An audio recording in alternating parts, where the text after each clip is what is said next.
Navanatha Bhakti Sar, Chapter 30. Shashangar and Krishnagar.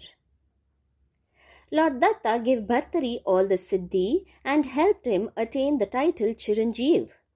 He sent Gorakshanath to call Machandranath from the Garbhadri mountain. Goraksha went there and they both started their return journey to Girnar. On their way was Kaundinyapur. There they saw a young man lay down groaning at the city square. He was the prince Krishnagar. The king Shashangar cut his hands and legs in anger and had thrown him there. When both the Naths inquired, they got to know of a strange story. The king Shashangar was barren for many years. He decided to make the ministers responsible to handle the kingdom affairs and stay at Rameshwar in south. He left his wife Mandakini. On the way, he stayed in a village at the confluence of the rivers Krishna and Tungabhadra. That night, in his dreams, he got the divine vision of Lord Panchamukhi Shankar and he said, "King, at the confluence of both rivers you will get the Shivlinga, that is, a presentation of the Hindu deity Shiva used for the worship in temples, and an idol of Aparna. Aparna is another name of goddess Parvati. Bring it home and worship it, which will help you attain a son." As seen in the dream, the next day the king found a Shivlinga and an idol of Parvati. The people were shocked. The king did the Prana Pratishta of that idol and built a temple for it. Prana Pratishta is the actual invocation ceremony, meaning life breath, by which the sacred image of God is brought to life through chanting mantras, hymns, and offering prayers. He regularly worshipped the idol in that temple. People started calling the deity Sangameshwar. Then the king found a baby boy in a miraculous way. At the same place resided a Brahmin named Mitracharya and his wife Sharayu. Even they were a barren couple. Lord Shankar was sitting on Kailash mountain when he called the fairy Surochana for entertainment of his gods.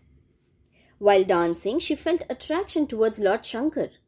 He got furious and ordered to take birth as a baby girl to that Brahmin. The fairy felt sad. She asked for the mitigation of the curse. Lord Shankar said, "Even there you will worship me.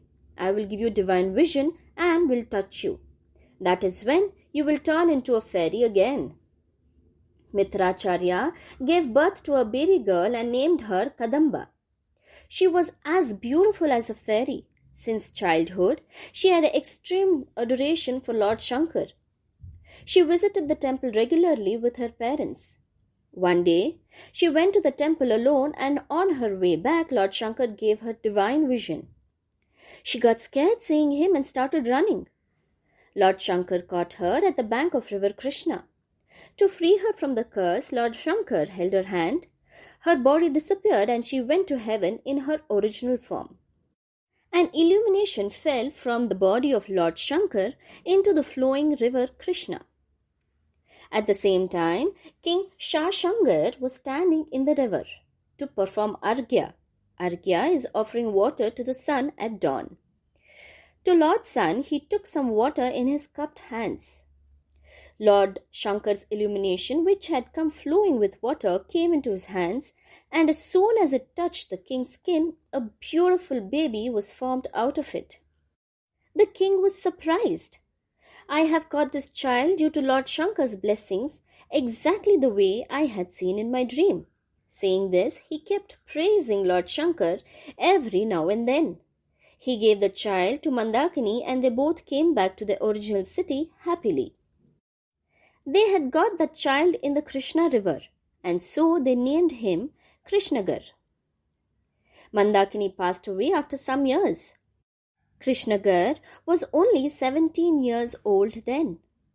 The king saw a lot of girls for his son to get married, but didn't like any. Even the king was a widower, so he decided to get married himself.